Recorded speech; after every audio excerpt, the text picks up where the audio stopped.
L'invité de cette semaine est un entraîneur titré, puisque c'est Jean-Michel Gonzalez, tout juste auréolé du titre en Armel Auclair. Le titre dans la poche après le faux pas de la saison dernière en quart de finale, je suppose que ça doit être une énorme satisfaction. Oui, c'est tout, ça vient récompenser le travail qui a été fait durant toute la saison. Je crois que le faux de l'an passé, il avait été dû à beaucoup de choses, je crois. Le fait qu'on ait joué Lens le dernier match à la maison, c'était cru peut-être un peu belle trop tôt. Après le fait qu'on ait eu beaucoup de blessés aussi, avec des épaules, des genoux et sur des filles majeures. Et après sur le quart de finale contre Lyon, on avait eu Pauline Bourdon, Camille Kivalou et Mike Abrus qui s'étaient blessés sur le match. Donc ça avait été compliqué. Même si on avait gagné le quart, on aurait perdu en demi. Parce que l'effectif était très très amoindri. Donc c'est vrai que la leçon de l'an passé a été retenue, mais elle n'a pas été rabâchée durant la saison. C'est surtout, je crois, psychologiquement, les filles avaient pris un coup. Le fait que de cette vue un peu trop belle, d'avoir cru que ce serait facile pour nous. Il n'y a aucun match facile. C'est pour ça que cette année, ça a été vraiment une saison complète au niveau de l'entraînement, au niveau de l'engagement des filles. Je crois qu'on a passé une période tournoi qui est compliquée. Ça fait 2 ans que c'était difficile parce qu'il n'y a pas de match, il faut venir s'entraîner. Il pleut, il fait froid, c'est compliqué. Il y a toujours des bonnes excuses pour rater l'entraînement. Je crois que cette année, dans l'animation des entraînements et de ce qu'on a mis à côté, on a été meilleur que les années précédentes. Donc je crois que les filles ont adhéré à ce projet-là. Et finalement, on s'est retrouvé avec 2 matchs après le tournoi où on a reçu Bordeaux et on a été à Violongue pour finir la partie championnat avant d'attaquer le quart de finale. Et je crois que les 2 matchs de Bordeaux et de Villelongue nous ont bien mis sur les rails pour vraiment enchaîner avec ce quart de finale. Toi qui as tout connu en tant que joueur, la joie de ce titre, elle est comparable avec ce que tu as vécu dans ta carrière? Oui, tous les titres sont beaux. Je crois que celui-là est différent des autres. Et je crois que le titre qu'on a vu en 2014 avec les filles était magnifique parce qu'on ne s'était pas trop préparé. Et on y avait été, puis on avait gagné, voilà, comme en 2002 avec le BO, on n'avait pas prévu d'être champion de France parce qu'on avait gagné, je crois, 17 matchs sur 22, on n'avait que 5 défaites de la saison et on avait atterri au Stade de France contre Agen qui était invaincu pratiquement. Je crois que c'est ce qui s'est passé cette année avec une équipe qui a beaucoup travaillé, qui a été vraiment dans tous les domaines sérieux et appliqué. Et aujourd'hui, on récolte le travail de ce qui a été fait durant la saison. La semaine précédant une finale, on se fait souvent un peu le match dans la tête. Est-ce que le scénario du 29-0 à la mi-temps est apparu une seule fois dans la Non, semaine du tout, non. J'avais récupéré 3 matchs de Sassenage où j'avais vu une équipe très solide, très dure sur les bases, avec un jeu à la iséroise, quoi, avec des avants solides, pas forcément très mobiles, mais vraiment costauds dans les impacts et dans la structure de leur jeu.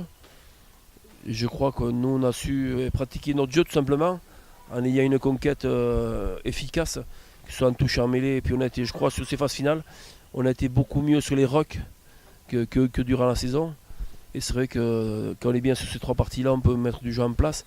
Et ce qu'on a fait sur l'après-midi, je crois que les Grenobloises n'ont pas pu résister à notre vitesse de jeu, notre vitesse de déplacement, sans se prendre la tête. Mais je crois que sur l'après-midi, il n'y a pas eu photo.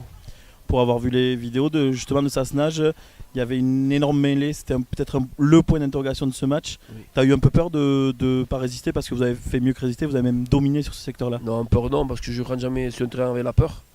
Mais on avait bien préparé, les filles étaient prêtes. On savait que ça allait être costaud, comme toute finale. On sait très bien que sur une finale, si on n'a pas la conquête, touche mêlée, ruck en place, c'est pas possible de gagner. Je crois qu'on a bien travaillé depuis le début des phases finales et je crois que contre Sassenage, ça a payé encore une fois. Vous avez des grosses individualités, un peu comme Grenoble qui avait cette 8 qui était très forte, la 13 qui est très forte. La différence, ça s'est fait peut-être au niveau du collectif avec aussi des remplaçantes qui ont énormément amené quand elles sont rentrées. Mais oui, depuis le début de la saison, on est pratiquement à 20-22 et depuis les phases finales, on est à 22. Et quand les filles rentrent, ça ne dépareille pas par rapport aux fictions sorties. Donc c'est vraiment une force cette année sur l'équipe. Ouais. Je t'ai déjà posé la question après le match, quelques jours après. Est-ce que c'est une revanche pour toi ce titre? Non, du tout. Comme j'ai dit à Radio France toujours, je ne vais pas contre quelque chose, mais pour quelque chose. Donc le fait que j'ai été viré de l'équipe de France en décembre, ici même, je l'avais pris ici en faisant du squash. Et c'est vrai que je me suis reconcentré sur l'équipe de Bayonne, sur les joueuses, sur le projet qu'on avait en commun d'aller le plus possible et de gagner un titre. Et je crois que je me suis battu pour ça et non pas contre les gens qui m'ont viré sans aucune raison. Dernière question là-dessus, même s'il y a forcément une inimitié puisque tu t'es fait virer par la manageuse de l'équipe de France, est-ce que tu étais quand même surpris de voir aucun membre de ce staff dans une finale de deuxième division où il y a une fille qui va jouer la Coupe du Monde, où on ne sait pas, il peut y avoir des blessés, ils peuvent avoir besoin de piocher là-dedans, tu étais surpris de ne pas les voir? Oui, complètement, parce que nous l'an passé avec Philippe, on avait été à Massy voir l'île Montpellier, puis on avait été aussi à Dijon, je crois, voir Romagna-Lyon. Et je trouve très drôle qu'il n'y ait personne de la Fédération France de rugby qui prétendent avoir la science infuse, ne pas venir nous voir sur le match-là. Parce qu'il y a des filles sur ce match-là, chez nous évidemment, mais il y a cette petite de 8 à Sassenage et ce centre qui mérite au moins d'être vu au moins sur un stage en équipe de France. Je ne dis pas de faire la Coupe du Monde, mais au moins qu'elle soit vue une fois sur un stage, et rien que pour récompenser de la saison qu'elle a faite avec le club, quoi. Je sais que tu as appelé la fédération pour être sûr de cette montée en top 8. Tu avais peur qu'il y ait quelque chose qui dérange, un match de barrage placé au dernier moment comme ça? Non, on n'était pas sûr, parce que j'avais vu aucun texte qui disait que c'était acquis. Et je crois que j'ai appelé Stéphane Duberger à la compétition pour compte de règlement, et il m'a dit les 7 premières top 8 restent en top 8 et la championne Armelle Auclair disputera le top 8 l'année prochaine. Donc pour l'instant c'est cette option qui a été prise, même si derrière on a été consulté pour savoir si on changeait le top 8, top 16, top 12 l'an prochain ou dans 2 ans. Donc voilà, on a répondu avec le club à ce sujet-là, donc les courriers vont partir. Justement, c'est ma question suivante. Ça parle beaucoup de top 16. Est-ce que c'est peut-être pas la meilleure solution? On a vu cette saison, les 4 clubs qui se sont qualifiés pour les quarts de finale à l'Armelle Auclair lutter, et des fois encore, mais en dessous ça ne suit pas, il y a des blessés souvent. Est-ce que c'est pas la meilleure solution de faire monter ces équipes qui se valent à peu près et se frotter à ce qui se fait de mieux en France? Si on fait un top 16, je pense qu'il faut faire 2 poules de 8 avec un classement au serpent comme on fait du premier en chevauchant. Je crois que comme nous, Bordeaux, Lens méritent vraiment de disputer cette compétition-là, parce que je crois que ça fait 5 ans que je suis au club, ça fait 5 ans qu'on domine vraiment cette poule. C'est vrai qu'on n'a jamais réussi à monter jusqu'à cette année, mais je crois que Lens, Bordeaux sont dans le même cas que nous, donc c'est vrai qu'au bout d'un moment, il faut vraiment tendre la perche à ces clubs-là pour vraiment qu'ils disputent une compétition d'élite ou de haut niveau comme on veut. Maintenant, le souhait, ça va être de continuer avec le même staff. La mayonnaise a très bien pris, avec notamment Jean-Mathieu Alcal qui est arrivé cette année. C'est votre souhait? C'est le souhait du club aussi? Oui, le souhait du club, c'est de garder le staff, évidemment de travailler encore plus, de renforcer, de garder le groupe des filles comme nous avons aujourd'hui. Aujourd'hui, on a 2 arrêts, Odile Carré et Amandine Ashtor qui arrêtent. Et recruter pour justement qu'on puisse compenser l'effectif qu'on aura besoin la prochaine.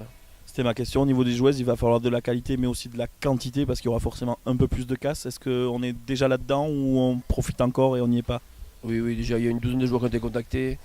Il y en a 4-5 qui ont donné leur accord déjà, donc c'est en train de se faire petit à petit. Pour le staff, c'est sans doute le plus dur qui va arriver la saison prochaine, avec une aventure extraordinaire avec des filles, avec cette semaine festive. Et l'année prochaine, avec l'arrivée de nouvelles joueuses, il va peut-être falloir se passer sur certains matchs, etc. Est-ce que c'est pas le plus dur qui arrive pour vous? Est-ce que ça va pas être dur de faire des choix en mettant l'affectif de côté? Non, c'est le meilleur qui arrive. Je crois que avec cette poule élite qui se profile, je crois que on a vraiment le bon côté de la compétition. Évidemment, en tant qu'entraîneur, en tant que manager, on aura des choix à faire. Les choix, on les fera, on les expliquera. Et après les filles, vous savez qu'il y a un effectif qui est pléthorique, elles doivent tirer la bourre entre elles, se préparer physiquement et avoir une concurrence saine justement pour qu'on puisse faire jouer l'une et l'autre. Et je crois que ça le comprendront. Cette année, ça a été un peu comme ça pendant toute la saison. On a eu la chance d'avoir l'effectif complet toute la saison et ça s'est pas trop mal passé parce que quand on est remplaçante ou pas dans le groupe, on n'a jamais très contente, mais je crois que ça fait partie du jeu aussi. Et après, les filles ont pratiquement toutes joué et toutes débuté sur la saison. On sait que le staff est très compétiteur, on sait que les filles le sont beaucoup aussi et travaillent beaucoup. Ça va être quoi le mot d'ordre l'année prochaine? Le maintien ou pas du tout? Ça va être juste aller le plus haut possible? Non, c'est de gagner le plus de matchs possible, simplement. On ne parle pas de maintien, de calcul de maintien, quoi que ce soit. On parlera de gagner tous les matchs si on peut, le plus possible, parce que je crois que avec l'équipe qu'on a, la structure qu'on a, en ayant quelques filles de plus, on peut vraiment avoir une équipe compétitive. J'ai vu la finale Lille-Montpellier ce week-end. Ça a été une grosse finale physiquement, parce que c'est vrai que physiquement elles sont peut-être plus près que nous, parce qu'il y a des gros gabarits, tout ça. Mais je pense que si notre jeu, notre projet de jeu, notre stratégie de jeu va rester la même, et en mettant des filles nouvelles et en gardant notre effectif, je pense qu'on donnera du fil à retordre à tout le monde. Tu arrives par exemple à situer ton équipe par rapport au top 8 avec cet effectif-là. Tu penses que vous auriez fait quoi cette saison par rapport aux Non, équipes du qu'il y tout, avait je ne me suis dit pas du tout. Je sais que ça sera compliqué pour les filles parce que physiquement les impacts seront plus compliqués. On va jouer tous les week-ends des matchs qu'on a joués comme la quart demi-finale. Mais ce sera tous les week-ends, ce ne sera pas 3 matchs sur 14 quoi. Ce sera tous les week-ends comme ça. Personnellement, tu te vois encore longtemps à la tête de cette équipe? Oui, je pense même pas à quoi que ce soit. Même si j'ai été contacté par des clubs de garçons à droite à gauche, pour l'instant je suis avec les filles. Voilà. Le reste ne m'intéresse pas. Dernière question, une semaine de fête après le titre, on voit les joueuses, ça va, elles sont encore jeunes. Est-ce que le staff tient le coup avec cette semaine de Mais fête? pour l'instant je suis avec elles. Pourtant j'ai fait autant de fêtes qu'elles. Par contre il y a des joueuses qui sont plus jeunes et qui sautent des tours. Mais moi, 50 ans, j'arrive à tout suivre. Donc je ne comprends pas qu'à 25 ans, on ne puisse pas suivre. Mais bon, ça, on est tous différents. Bon, merci beaucoup Jean-Michel et on se retrouve du coup la saison prochaine en top 8. Merci Yann.